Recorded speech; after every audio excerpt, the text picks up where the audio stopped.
The next item that we need to start producing is some steel. And in order for us to start producing steel, we will first require a blast furnace, which we make the blast furnace using blast bricks, which will require nether bricks, actual bricks, and a chromatic compound. The chromatic compound material is made by mixing up some obsidian dust, glowstone dust, and a polished rose quartz, which we then need to superheat up by using a blaze burner and feeding it a blaze cake. But first things first, we need to make ourselves up a mixer unit, which involves using the create mod, and in order to make the mechanical mixer, we will require some andesite alloys, andesite casing, cogwheels, and a whisk. So let's start off by making some andesite alloys then, which require some andesite blocks alongside some iron nuggets. And we should have everything that we require in order to make these up within our drawers. Yes we do, so let's just make quite a few of them. Cogwheels are next, and in order to make them, we will require some buttons alongside a piece of andesite alloy. So there's a few cogwheels then for us. The andesite casing is next, which we can make up using some planks, andesite alloy, and a log. And there's some of those for us. The final item for the mixer is a whisk, which requires andesite alloys and iron plates. But in order to make the iron plates, we are going to need to use a mechanical presser to press an iron ingot into one of them. With the mechanical press being nice and simple to create using an andesite alloy, andesite casing, cogwheels, and a block of iron. And once again, that is nice and easy, so there's our mechanical press. Now in order for these mechanical parts to operate, we will need to give them some power, which will require the use of some water wheels. And the water wheel recipe is fairly simple, just requiring some slabs alongside a large cogwheel, with the large cogwheel being created using some buttons, planks, and an andesite alloy. So there is some large cogwheels for us, and then we simply turn those into some water wheels. We will also need some shafts in order to connect all of these parts up, so those are nice and easy, just using some andesite alloys. Now just to find a suitable place to start building up these machines, which thanks to our new sledgehammer, we have this nice area just in here to build it. So first things first, let's create a little area for our water wheels. That's not looking too bad so far. Now to get some water in so that we can start spinning these wheels. Perfect. Then we will get some shafts and just bring them out from the machine. And we will get our mechanical press, then place it just on the side there. Although in order for the mechanical press to actually operate, we will require a depot, which takes an andesite casing alongside an andesite alloy to make. So that's one of them for us, and we just place that down underneath the press. Although I think that may be too close to it, we may need to build a bit further down. And if I now grab myself out a few iron ingots here, then place them onto the depot, that should then go down and start crushing them into these iron plates that we will require. And with them, that is now everything we require to make the whisk, so that's now done. And that should then be everything that we require in order to make the mechanical mixer. So alongside the mechanical mixer, we will also require a basin in order to mix items within it. And the basin is very simple to create, just using a U-shape of andesite alloys. And just before we set those up, I am just going to grab out a few golden ingots, then come over and start pressing them down into some plates, so that I can then make myself some rather handy engineer's goggles, as well as an engineer's wrench.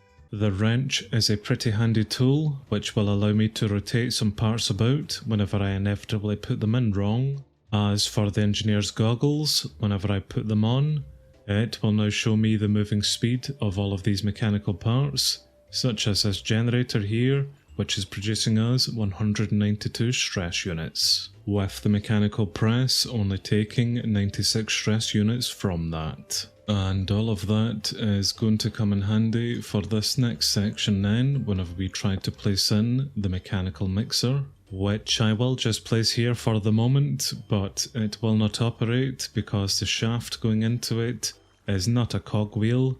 This cogwheel there is horizontal, so we will need another cogwheel being horizontal going into it. And seeing as every cogwheel we attach to the water wheel will just have some vertical movement, we will need to find a way to translate that into horizontal movement. And that is where some handy gearboxes then come into play. So we will make ourselves some normal gearboxes, which require cogwheels alongside some andesite casings. And then I'm going to take half of those gearboxes and just simply turn them into some vertical ones. If I then take a vertical gearbox and place it there, then a cogwheel on top, that has then transformed that movement to a horizontal one. And in fact, if I remove the two smaller ones at the moment and replace it with a larger one, followed by a smaller cogwheel, which will just sit to the side then the smaller cogwheel will be moving faster because of the larger one, so we should technically get out some more speed from it, which I can then attach the mechanical mixer to, but unfortunately it still doesn't meet the speed requirements because it's not rotating fast enough. And that is where the rotational speed controller then comes into play, which will require a precision mechanism, brass casing, and some shafts. The precision mechanisms are the next item that we need to start producing, because they are used within the brass casing recipe here as well, and it is a fairly complicated method to turn a golden plate into a precision mechanism, which will require the use of some deployers. So let's start off with a deployer then, which will require an electron tube, andesite casing, cogwheels, and a brass hand. The electron tubes can be created using polished rose quartz, redstone torches, and iron nuggets, with the polished rose quartz item being actual rose quartz sanded down into the polished version. The rose quartz is fairly simple to make using redstone and nether quartz, so we will make a few of those. As for the sandpaper, it just requires sand alongside actual paper. And then we put the sandpaper into our offhand with the quartz there, and we just simply eat the rose quartz to start polishing it. So that is our polished rose quartz. So we now have some electron tubes alongside cogwheels and andesite casings. The only thing that we are missing are some brass hands, which we can make using brass sheets alongside an andesite alloy, with the brass sheets being another pressed item by pressing a brass ingot. And the brass ingots are a simple recipe which uses copper alongside zinc. And I will stick those into our new forge and start allowing them to slowly melt down. So there is some molten brass for us, which we will then just turn them into some ingots and then throw them into the mechanical press to create the brass sheets. So that should now be everything that we require in order to make some deployers up, so let's quickly do that. And just before we go set them up, I would like to make some mechanical belts, which will require 6 dried kelp. And in order for us to get some kelp, we will need to sift down some acacia leaves. So let's very quickly get rid of that tree, then plant down our acacia sapling and get it to grow. And very quickly grab some leaves from it, to then start sifting down into hopefully some kelp for us. We were able to sift plenty of kelp, so there is our first mechanical belt. And these things are pretty interesting.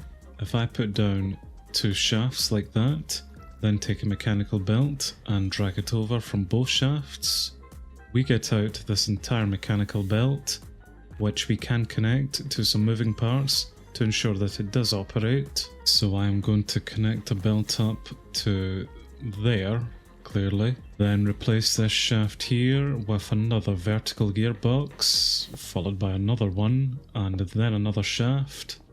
And that allows the belt to start moving. And if I then get the deployers and start placing them on top of this, they are now facing the wrong way, so I will use the wrench to hopefully turn this around the right way. That's better, so now we have all of the shafts that face out from this direction, which I'm just going to connect up using another gearbox, and that has set those into motion.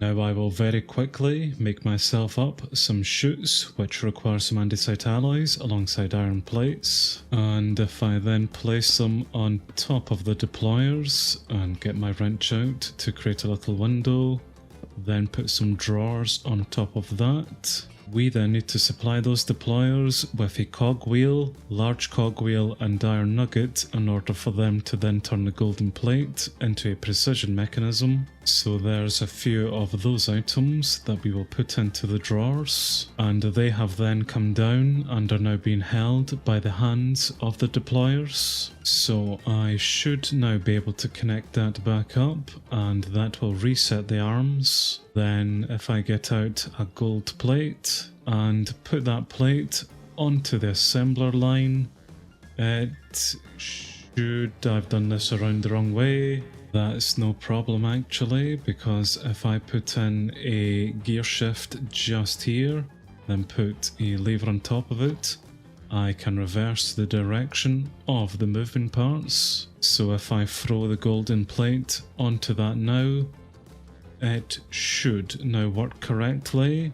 So yep, the first deployer puts a small cogwheel onto it, then the second one for the large cogwheel, and finally the third one for the iron nugget, and we get out a not quite complete precision mechanism, because we actually need to do this sequence 5 times in total in order for it to become the precision mechanism. And instead of me just coming over and throwing this on time and time again for it to eventually become the precision mechanism, I will instead create a rather messy setup just like this, which uses a lot of conveyor belts, but hopefully this will now loop all the way around it until the part is complete. So this is the second pass then underneath the deployers, and hopefully it will not fail. I am also going to throw on another failed attempt from earlier on, and we will get 2 of them working for us. And the good thing about this system is that it is clever enough to know when and when not to put items onto a completed or incomplete part. But that is the 4th time now the one at the back has gone through this. So one more cycle and it should be complete. Or actually, I just can't count. That is a precision mechanism now complete. And that seems to be the second one complete as well. Perfect. So let's very quickly make up a brass casing unit. And now we can create the rotational speed controller, which should help with the overall speed of the mixer. So we will set that just there with a large cogwheel on top of it. And just because I haven't really designed this very well, I will just put in another gearbox there. And that all now looks connected. So let's start ramping up the speed a little, I think. And that seems to have done the trick. So that is now the mixer up and running for us. We will still need to get ourselves a blaze burner and a blaze so that we can heat it up. But we will now need to find a way to start crushing down obsidian into dust so we can combine it and start creating these chromatic compounds. And that is where the crushing wheels then come into play.